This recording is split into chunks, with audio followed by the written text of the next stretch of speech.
Brou, is your confidence in Purdy beginning to waver? Are you kidding me? Are you kidding me? What? Brock Purdy, the guy that as a rookie stared across the field and saw the GOAT, Tom Brady, and goes out and throws 2 touchdown passes and has a 134 passer. Toe-to-toe with the GOAT. The guy that as a rookie went 3-0 without Deebo Samuel, one of his Avengers, as Nick. How did he do without Deebo last year? The guy that threw for 330 plus yards and 3 touchdowns in his playoff debut as a rookie. The guy that answered, Nick, the worst stretch of his career last year. 3 straight losses, Cincinnati, Minnesota, Cleveland. Was concussed for one of them. Yeah. Yes, he answered that stretch by throwing 17 touchdowns, 2 picks in the next 6 games. Yeah. The guy that answered the Christmas Day debacle, where he threw 4 interceptions on national TV, everybody's watching, he flies out of the MVP race, which he had been in, and he answers that by leading 2 come-from-behind victories in the playoffs to get them to the Super Bowl and walks off the field with the lead. Yep, that's right. That I'm supposed to not believe in him because of 2 bad practices? When that's what's on his resume? No. Okay, so it's going to take a lot more than that for me not to believe. 7 interceptions yesterday. It was 2 bad practices. No, I'm not even talking about the first. Listen, 7 yesterday, whatever. Yeah. 7's too much. 7 total over the last 2 days. Well, certainly 100 would be. Right, I mean, but I'm asking you, because Brou, what? every single thing you said was independent of how he's played in preseason. So all of your 2 evidence, practices. right. Is that so a full preseason? No, up Okay, to this go point. on. So I'ma listen. what I'm saying is, it sounds like there is no amount of interceptions he could have thrown yesterday to make you concerned. No, there has to be. Because all of that. Wait, I mean, that's a good question. I mean, because he started yesterday's practice. He was 7 of 7. Great, I've got right? it. You gave the history of his career. I'll give the history of yesterday if I may for a moment. If he had thrown an interception on every single pass, Okay, so there is something. The issue is this. There's no way I'm going to overlook a 17-4 start to your career. Yeah. The best. Now, I know he hadn't played enough games yet, but passer rating for his career of 111. The all-time best for a career, obviously much more of a sample size, Aaron Rodgers at 103. 103.6. So that he started off to a great career. I'm not going to throw that out the window. After 2 practices, I guess if he goes out there, I don't know what he would have had to do. If I may, maybe I shouldn't have opened the door back up because I'm gonna go here for a second. I don't think the question is, does yesterday make you think Brock Purdy's a bum? It's beginning to waver. Is there a little bit based on the fact that this is the sequence of events as I see it? Brock Purdy talks to Mike Silver and says, I'm chasing Tom Brady. I want to. Just to be fair, he didn't say I'm chasing Tom Brady. He said he wants to be dominant in a Tom Brady. He didn't say I'm chasing Tom Brady. Thank you. You're the guy who's a stickler for words, man. Thank He you. didn't say I'm chasing Tom Brady. Okay, all right. If the audience thought I was giving a direct quote there, I apologize. I think it would have been very clear when I finished my sentence what I was doing. But regardless, Go ahead. This is the sequence of events as I see it. Go. He gives an interview with Mike Silver where he says he wants to change the way he's playing.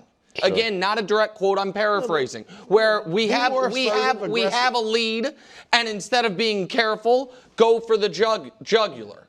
Where I took it as chasing Tom Brady being like, I want to be like Tom was. Not chasing him as for 7 Super Bowls and 3 league MVPs. I want to be more Tom Brady-ish. That interview happens.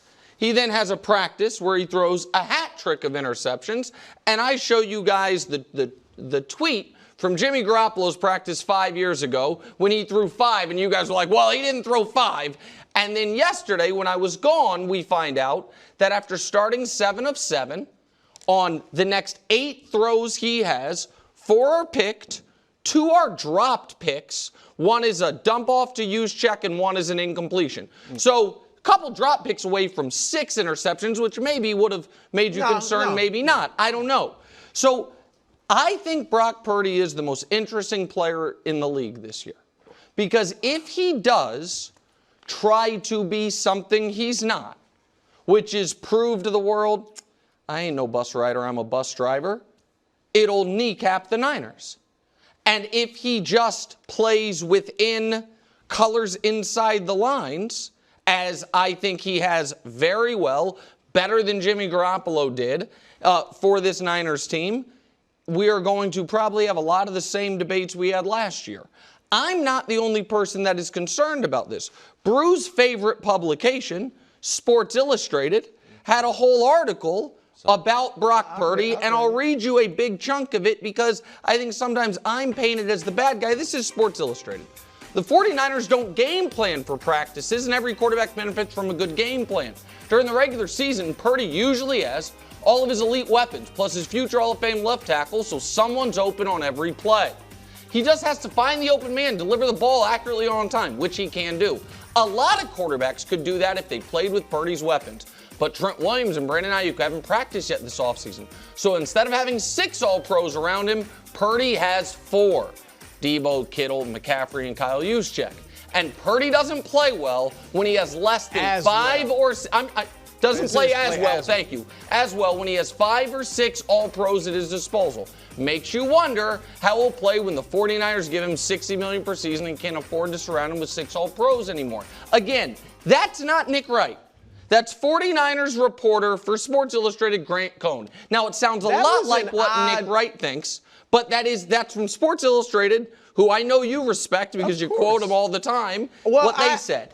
That was an odd article because it started out like Purdy's great and he's showing everybody that, and then it did kind of go negative to your point. So it was I didn't know which way he was going because if you read it, so at the start he was talking about Purdy's proving he's great. No, hardly anybody denies that anymore. So, but no, look, if this, I don't know if this is a product of him being more aggressive. And Coach Mangini made great points yesterday.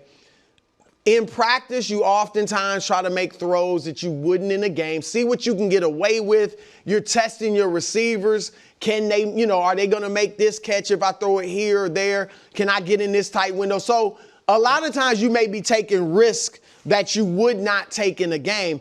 But you are right in that if he is of the mentality, I'm going to go out and be more assertive, more aggressive, then we'll see. Yes. High risk and definitely potentially high reward. No doubt. But definitely high risk too. If Purdy continues to do this throughout preseason, I don't think Shanahan would let this go on very long before he's like, look, I don't know what you're trying to do, but we got to the Super Bowl. We got within 3 or 4 points of winning a Super Bowl.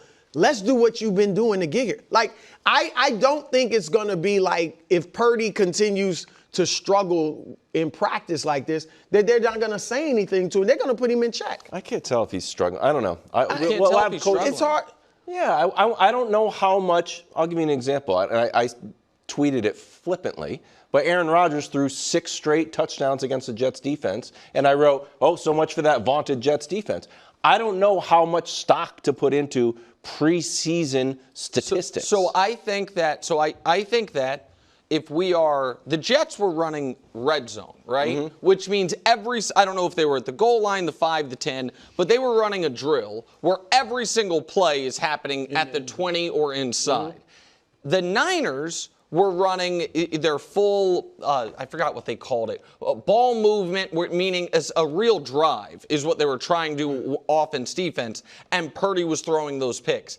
I think you can have sometimes inflated touchdowns when it's like, hey, we're going to run 5 straight plays from the 5-yard line, whether you score or not. The picks thing, to me, when they are charting what his completions were, when they are 11 on 11, and he starts 7 of 7 with 2 nice deep touchdown passes, and then all of a sudden on an 8-play stretch has 4 picks and 2 drop picks, there is no, to me, that's why I pushed back on you don't know how he did. He did poorly. The answer is that was a bad practice for him. Now, it is just a practice. The reason I brought up the quotes and the practice before is, I think if you're Brock Purdy, this is such a unique season where it is like, man, if I play the safest football imaginable, don't take any chances, I'm basically guaranteed $100 million. You know what I mean? But that goes against who athletes are, how great competitors are. You know what I mean? If he's just like, I'm going to play, I'm going to put my numbers, the way I think Russell Wilson played last year, essentially. You know what I mean? But that goes against who athletes are. That's why I find it so interesting that we saw the first ever kind of chest out quotes from him, and then back-to-back hat trick plus of interceptions. All right, so here's...